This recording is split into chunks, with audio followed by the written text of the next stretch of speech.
Eu sabia que aquele aniversário tinha tudo para ser mais um espetáculo de preferências escancaradas, mas ainda assim resolvi ir.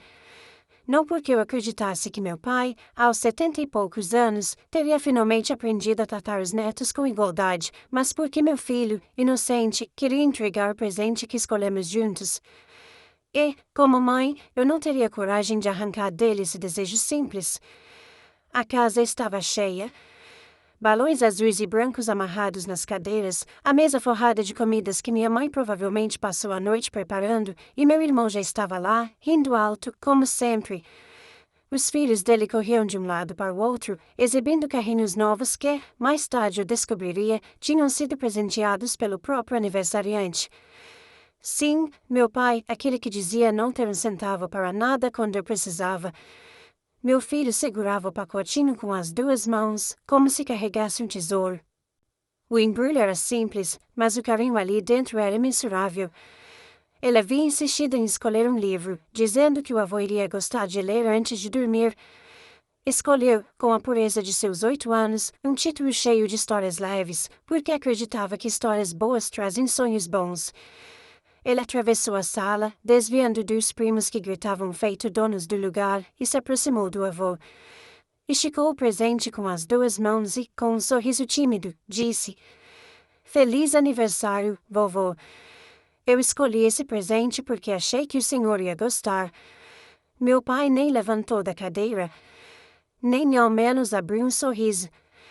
Pegou o pacote com a ponta dos dedos, como quem recolhe o jornal da porta, e disse, sem olhar nos olhos do meu filho: "Deixe em cima da mesa, depois eu vejo." Foram segundos.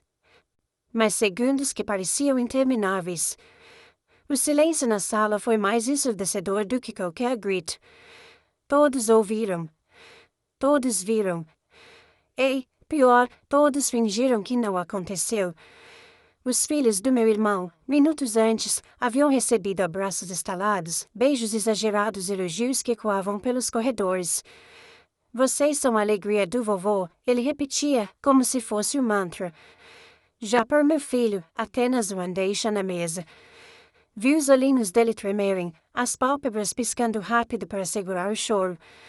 Ele respirou fundo, virou-se devagar e correu até mim. Agarrou minha mão como quem procura uma âncora em alto mar. Os olhos marejados denunciavam tudo. Naquele instante, senti o sangue ferver. Não só pelo desprezo descarado ao meu menino, mas porque aquela cena era o reflexo perfeito da minha vida inteira. A injustiça repetida, o roteiro que se repetia como uma peça mal ensaiada que nunca acaba. Abaixei-me até ficar na altura dele e sorri, tentando colar com fita adesiva um coração partido. "Filho, vamos ali fora um pouco. Está muito barulho aqui dentro." Ele assentiu em silêncio. Passei a mão em seus cabelos e, com toda a dignidade que restava, inventei uma desculpa qualquer. "Pai, mãe, vamos precisar ir embora mais cedo. Tenho um compromisso amanhã cedinho." Meu pai apenas balançou a cabeça, sem nem se importar. Meu irmão lançou um olhar atravessado, como se dissesse: "Lá vem ela com frescura." E minha mãe, como sempre, preferiu o papel de estátua, aquela figura imóvel que observa, mas não se move, não se pronuncia, não defende. Saímos dali como quem escapa de um incêndio. E, no fundo, era exatamente isso, um incêndio emocional que consumia tudo. No carro, meu filho permaneceu em silêncio, até que, já comendo um lanche e sorvendo um milkshake, deixou escapar, com a voz embargada: "Mamãe, por que o vovô gosta mais dos meus primos do que de mim?" Meu coração estilhaçou. Porque aquela não era apenas a dúvida dele, era a mesma que eu carreguei durante toda a infância. Respirei fundo e, com as palavras presas na garganta, respondi: "Filho, isso não tem a ver com você. Isso tem a ver com ele." E, pela primeira vez, contei a ele o que nunca tinha dito em voz alta. Quando era criança, tirar 10 não era feito para ser celebrado. Meu pai olhava minhas notas e dizia, com aquele tom seco que doía mais do que qualquer surra: "Fez mais que sua obrigação." Já o meu irmão, esse sim era o gênio da casa. Tirava 5, às vezes até 4,5, e meu pai corria contar para todo mundo. Viu? Ele passou na matéria, está melhorando. Esse menino vai longe. E eu, que estudava até tarde, que escrevia resumos em cadernos coloridos, que me esforçava para ser perfeita, era invisível. O mérito era sempre do outro, nunca meu. Lembro-me de uma vez, no meu aniversário de 10 anos, minha mãe fez um bolo simples, porque não tínhamos muito dinheiro. Eu estava radiante só por ter algumas amigas da escola comigo. Quando soprei as velas, meu pai me olhou e disse: "Aproveita, porque festa mesmo é só para quem merece." Na semana seguinte, meu irmão ganhou uma festa de arromba por passar de ano com média mínima. Eu nunca esqueci do gosto amargo daquele bolo. Contei tudo isso ao meu filho, que me ouvia com os olhos arregalados, como se estivesse descobrindo um segredo de família. "E o que a senhora fazia, mamãe, quando isso acontecia?" Ele perguntou, mordendo o canudo do milkshake. Sorri, mas era um sorriso triste. "Nada, filho. Eu não fazia nada. Engolia, chorava escondida e no outro dia sorria de novo.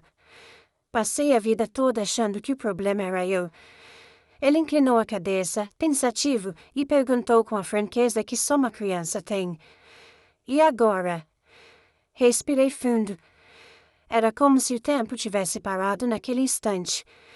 Agora chegou a hora de ele pagar por tudo. E naquele momento soube, o ciclo não ia se repetir. Não diante dos olhos do meu filho. Eu sabia que aquele dia não terminaria em paz. O silêncio no carro, o milkshake já esquecido na mesa e os olhos do meu filho marejados eram um lembrete cruel de que a história estava se repetindo. Mas eu não era mais a menina que chorava escondida no quarto. Eu era mãe, e ser mãe muda tudo. No caminho de volta para casa, enquanto meu filho dormia no banco de trás, com o rosto ainda manchado de lágrimas, eu decidi aquilo não ia passar em branco. Pela primeira vez na vida, meu pai ia aprender que cada desprezo tem um preço. Meu pai sempre teve um talento especial: pedir. Pedir era a arte dele, sua forma de manipular o mundo. Não importava o quanto tivesse, ele sempre estendia a mão para mim, nunca para meu irmão. "Minha filha, faz um PX rapidinho, amanhã eu devolvo.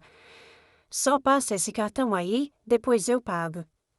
Me empresta teu carro por 2 dias, é só para resolver uma coisinha." Só que o rapidinho virava semanas, o amanhã eu devolvo se transformava em nunca, e o carro voltava sempre mais riscado, mais gasto, mais vazio de combustível. Eu cresci achando que essa era a minha função, sustentar as vontades dele. Quando dizia que não podia, era como se tivesse cometido um crime. Ele dramatizava, suspirava alto, batia portas. Fazia questão de me lembrar que, se eu era alguém na vida, era por causa dele. Curioso, não é? Porque nunca vi esse teatro todo direcionado ao meu irmão. Para ele, bastava um sorriso e um tapinha nas costas. Meu irmão nunca comprou um pão sequer para meu pai, e mesmo assim era tratado como herói. Lembrei-me de um episódio antigo. Eu estava no ensino médio e consegui meu primeiro estágio. Meu salário mal dava para minhas passagens de ônibus, mas meu pai fez questão de me chamar na sala. "Filha, já que agora você está trabalhando, nada mais justo do que ajudar em casa." Ajudar em casa. Palavras bonitas, não? Mas a verdade é que ajudar significava pagar as contas dele. Ajudar era bancar o conserto do carro, colocar comida na mesa enquanto ele saía para se divertir com os amigos, e ainda ouvir que eu era ingrata se usasse reclamar. Meu irmão, esse seguia estudando sem pressa. "Não podemos cobrar dele, coitado, está focado nos estudos", dizia. E eu, que acordava às 6 da manhã e voltava às 10 da noite, era apenas a responsável pela casa.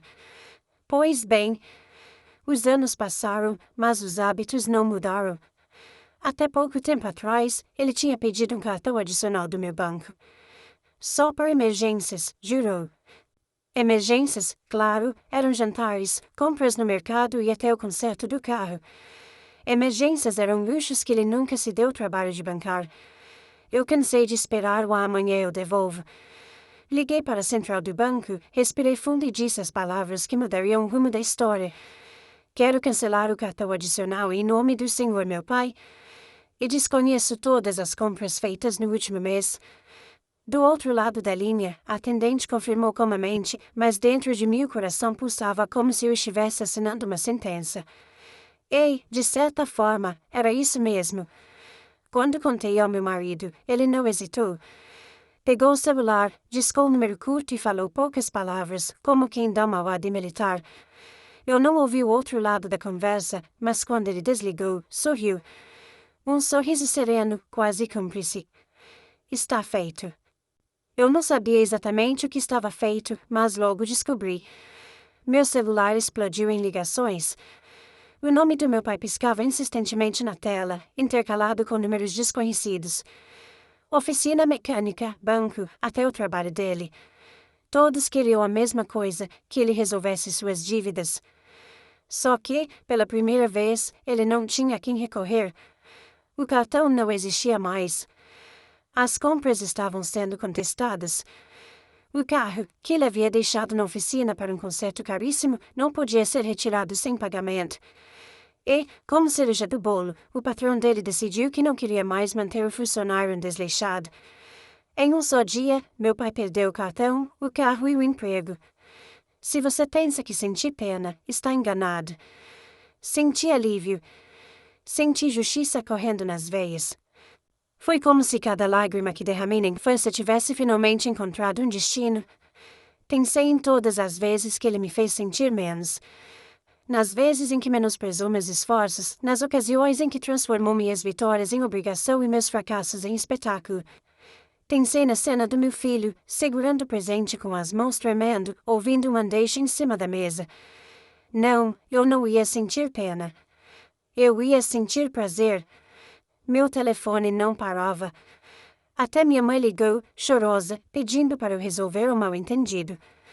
Mal-entendido. Era assim que ela chamava.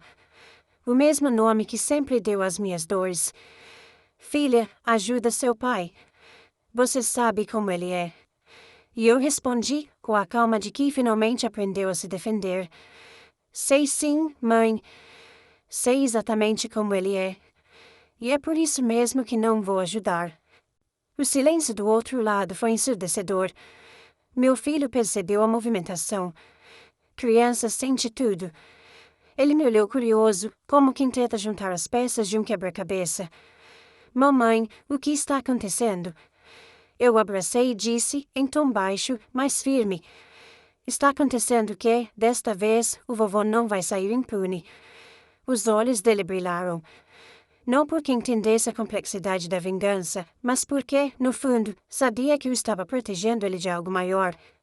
E é aqui que começa a verdadeira história. Não era mais sobre mim. Não era sobre minhas notas designoradas, meus aniversários apagados, minhas lágrimas engolidas. Era sobre meu filho. Era sobre ensinar a ele que ninguém, nem mesmo quem carrega nosso sangue, tem o direito de humilhar. Meu pai estava prestes a descobrir que a filha obediente havia morrido.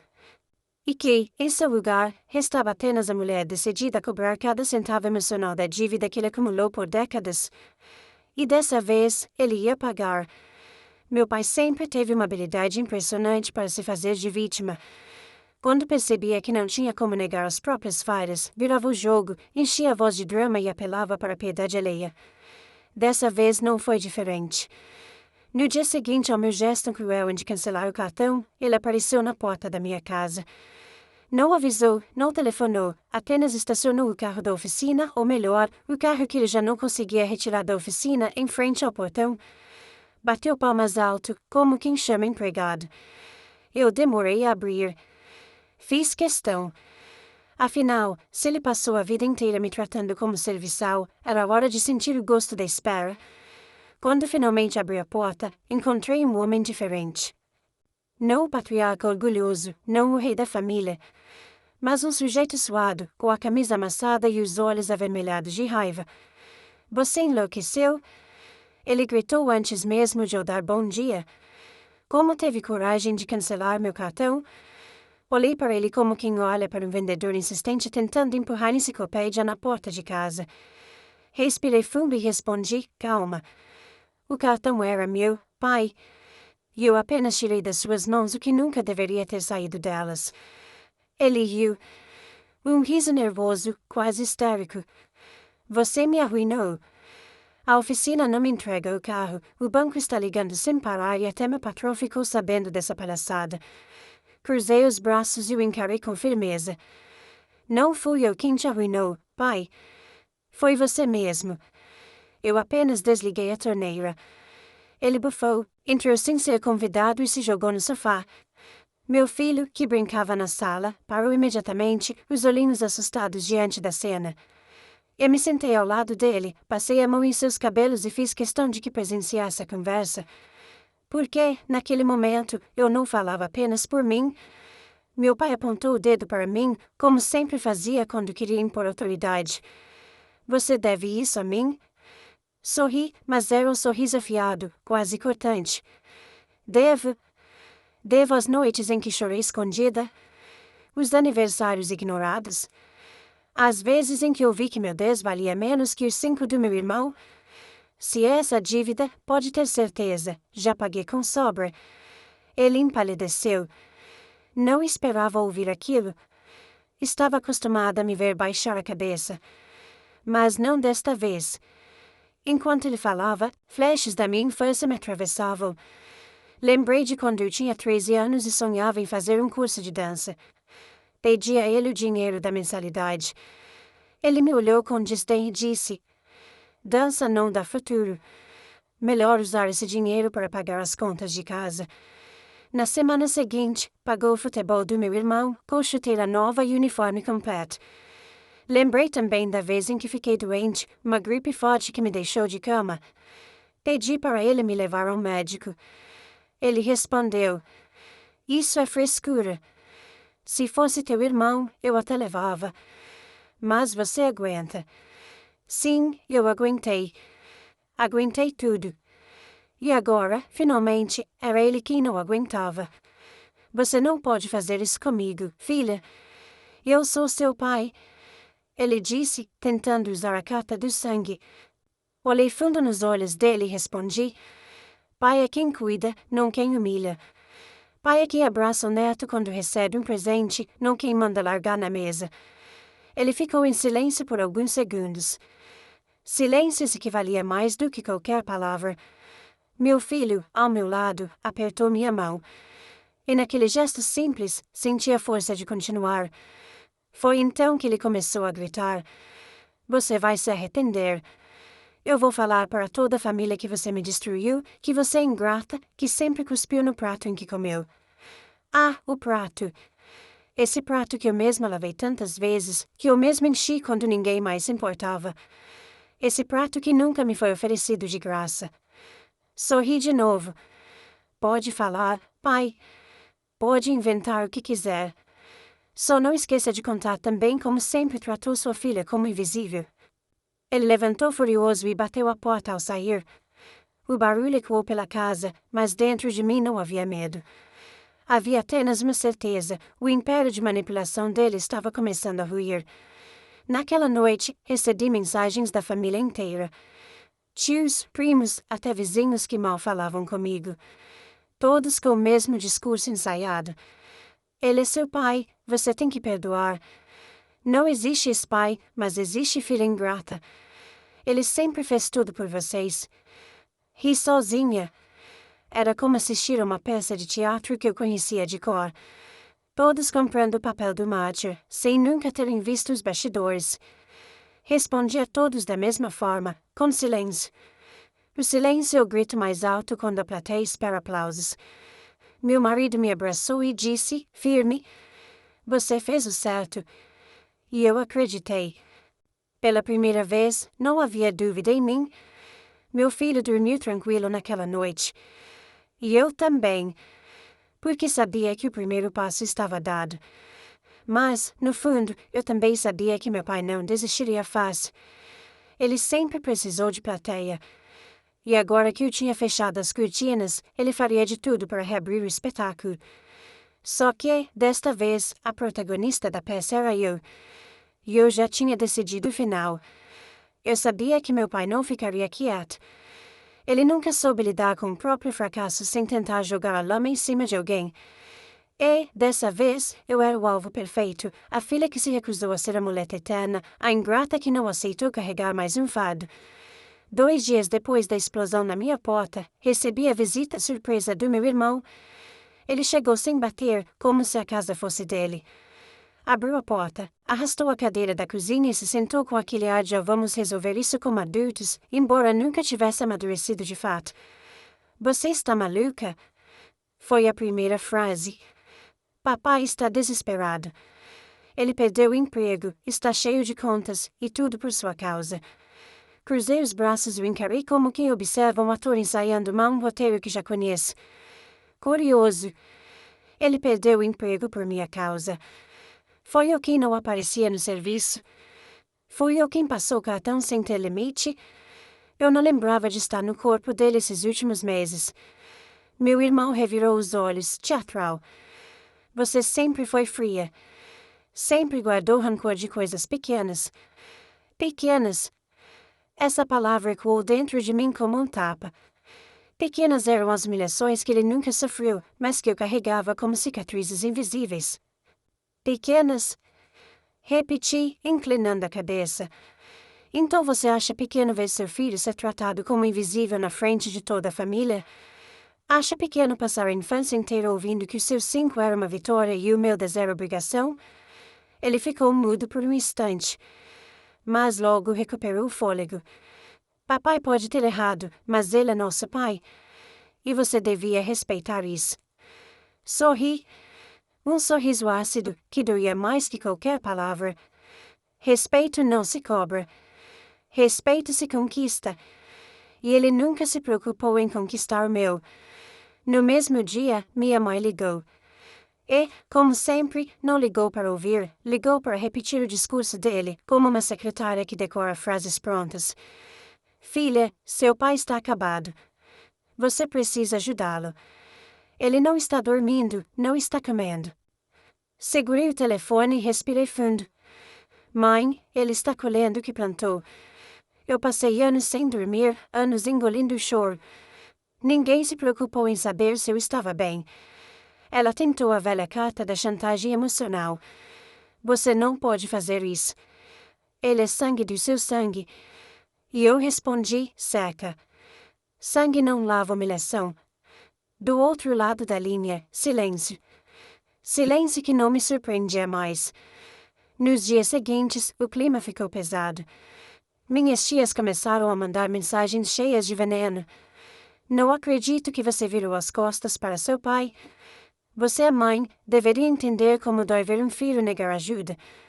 O que vão dizer de você na família? Eu lia tudo e apagava. Porque a verdade é que eu já não me importava com a opinião de plateia nenhuma. Quem não esteve comigo quando era ridicularizada não tinha o direito de dar palpite agora.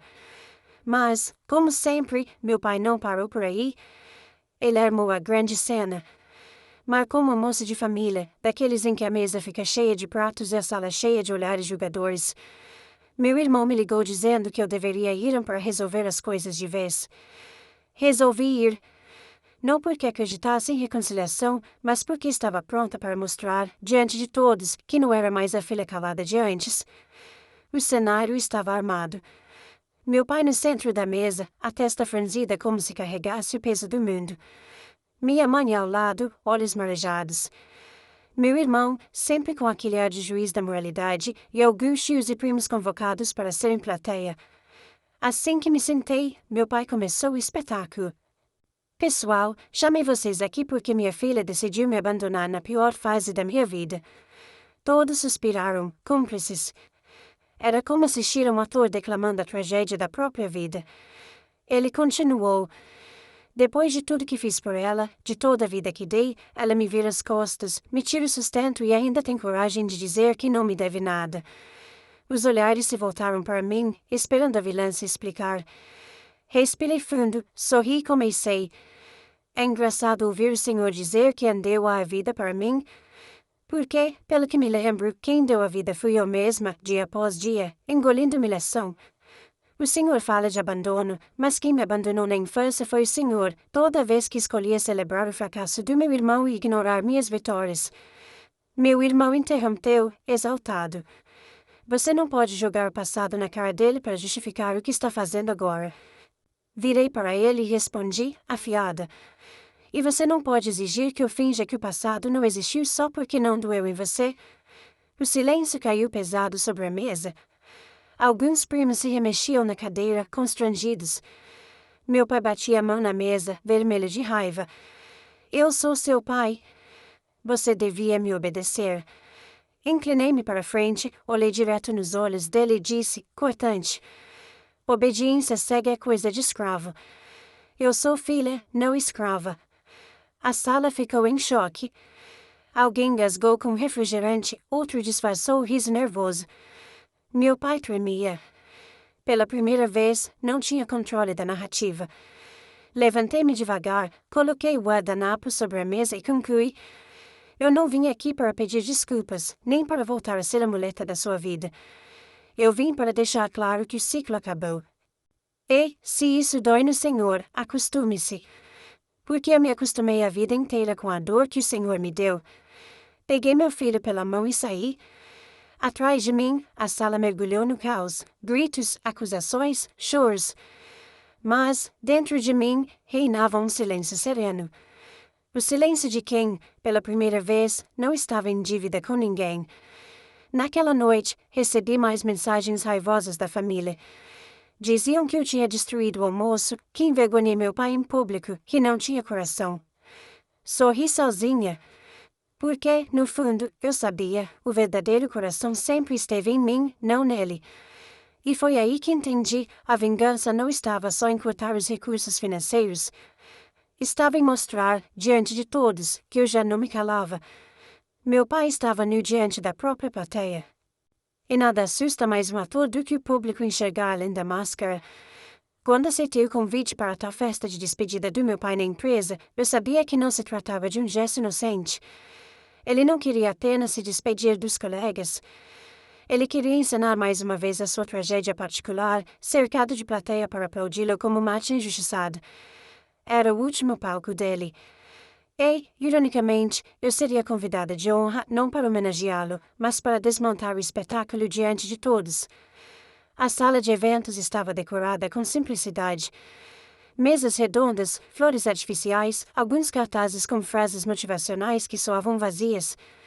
Meu pai estava no centro, rodeado de colegas que cochichavam entre si. Minha mãe, com os olhos marejados, já ocupava a cadeira ao lado dele. Meu irmão, sempre de peito estufado, parecia ansioso para atuar como advogado de defesa. Assim que cheguei, senti os olhares pesando sobre mim. Era como se todos soubessem que ali havia uma peça em cartaz e eu era a personagem incômoda que mudaria o rumo da história. Meu pai tomou o microfone. A voz dele, embargada de falsa emoção, encheu a sala. Amigos, hoje encerro um ciclo nesta empresa. Foram anos de dedicação, de esforço, de trabalho honesto. Alguns bateram palmas. Eu apenas sorri com ironia. Trabalho honesto? Dedicação? Se ao menos soubessem quantas vezes ele chegou atrasado, quantas vezes usou o cartão da filha para bancar jantares enquanto dizia estar resolvendo assuntos do trabalho. Então veio a virada teatral. Mas infelizmente, nem sempre podemos contar com aqueles que amamos. Às vezes, a maior traição vem de dentro da própria família. Eu perdi meu emprego, meus recursos, minha paz, porque fui traído pela minha própria filha. Um burburinho tomou a sala. Todos me olharam. Era o que ele queria, me expor, me envergonhar, me transformar na vilã da história. Levantei-me devagar, caminhei até o centro e pedi o microfone. Já que fui citada, acho justo me defender. Ele hesitou, mas entregou. Talvez por acreditar que eu recuaria, como fiz a vida inteira. Segurei o microfone com firmeza. É verdade, eu sou a filha de quem ele fala. Mas traição? Traição é outra coisa. Traição é passar a infância sendo invisível. É tirar 10 e ouvir que era obrigação, enquanto o irmão tirava 5 e virava herói. Traição é ver o próprio filho, neto dele, ser ignorado com um presente nas mãos enquanto os outros recebem abraços e beijos. A sala ficou em silêncio. Eu sentia os olhares grudados em mim, cada palavra ecoando como marteladas. Ele fala em dedicação ao trabalho, mas omite as vezes que usou meu cartão para pagar contas e luxos. Ele fala em honestidade, mas nunca foi honesto comigo, nem como pai nem como avô. Ele perdeu o emprego porque viveu a vida inteira achando que podia gastar além do que tinha e que alguém, no caso, eu pagaria a conta. Meu pai se levantou, furioso. Tentou arrancar o microfone da minha mão. Mentirosa! Você está envenenando todo mundo contra mim? Segurei firme, com um sorriso frio, respondi. Eu não preciso envenenar ninguém. As provas falam por si. Da minha bolsa, tirei a pasta que carregava. Cópias de faturas do cartão, mensagens em que ele prometia devolver dinheiro e nunca devolveu, registros de transferências que sumiram. Entreguei nas mãos de um dos colegas dele. O homem folheou os papéis e arregalou os olhos. Mostrou para o outro, que balançou a cabeça em reprovação. Murmúrios se espalharam pela sala.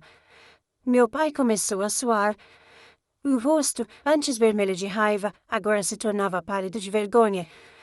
Você não pode fazer isso comigo na frente de todo mundo. Ele implorou. Eu sou seu pai. Olhei para ele, com firmeza. Pai é quem abraça o filho quando ele traz um presente. Pai é quem valoriza uma filha quando ela dá o melhor de si. Pai é quem protege, não quem explora. Você nunca foi isso para mim. Ele tropeçou nas próprias palavras. Então, para surpresa de todos, caiu de joelhos. Me perdoa, a voz saiu baixa, embargada. Eu errei. Eu errei como pai, eu errei como avô. Não queria perder vocês. Alguns colegas ficaram boquiabertos. Outros desviaram o olhar, constrangidos com a cena de um homem adulto quebrado diante da filha. Minha mãe chorava em silêncio. Meu irmão tentava levantar meu pai pelos ombros, mas ele se agarrava ao chão. Meu filho, que até então observava tudo ao meu lado, apertou minha mão. Seus olhos brilhavam, não de tristeza, mas de compreensão. Ele estava vendo, com os próprios olhos, o que eu sempre soube. Meu pai nunca foi o herói que fingia ser. Inclinei-me para falar baixo, mas o suficiente para todos ouvirem. Perdoar? Eu passei a vida toda perdoando você. Perdoei cada humilhação, cada desprezo, cada lágrima que engoli no travesseiro. E o que ganhei em troca? Mais humilhação? O ciclo acabou hoje. Ele chorava. Chorava alto, sem controle. Chorava como se, de repente, tivesse descoberto que a plateia não aplaude mais quando a farsa acaba. Entreguei o microfone ao mestre de cerimônias, segurei a mão do meu filho e disse apenas: Vamos embora, filho. O show terminou. Saímos sob o silêncio pesado da sala. Ninguém se atreveu a falar. Ninguém aplaudiu. Apenas olhares perplexos, como quem assiste à queda de um ídolo de barro. No carro, meu filho virou-se para mim e perguntou: Mamãe, o vovô pediu perdão. Respirei fundo, olhando para a estrada. Sim, filho. Mas tem gente que só pede perdão quando perde tudo. E isso não é arrependimento. É desespero. Ele ficou pensativo, mas sorriu. Então a senhora venceu. Apertei a mão dele e respondi: Nós vencemos. Porque eu não deixei que você crescesse acreditando que precisa aceitar a humilhação de quem deveria amar. Naquela noite, deitei com a alma leve. A vingança não foi apenas cancelar cartões, nem expor faturas. Foi colocar o espelho diante do meu pai e obrigá-lo a ver que ele sempre foi um homem pequeno, sustentado pela manipulação e pela vaidade. E o mais humilhante para ele não foi perder o emprego, nem o carro, nem o cartão. Foi perder a máscara diante da plateia.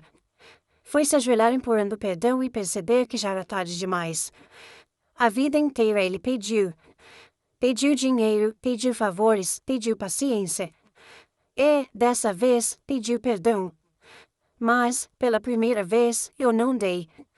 E essa foi a vitória mais doce da minha vida. Fim.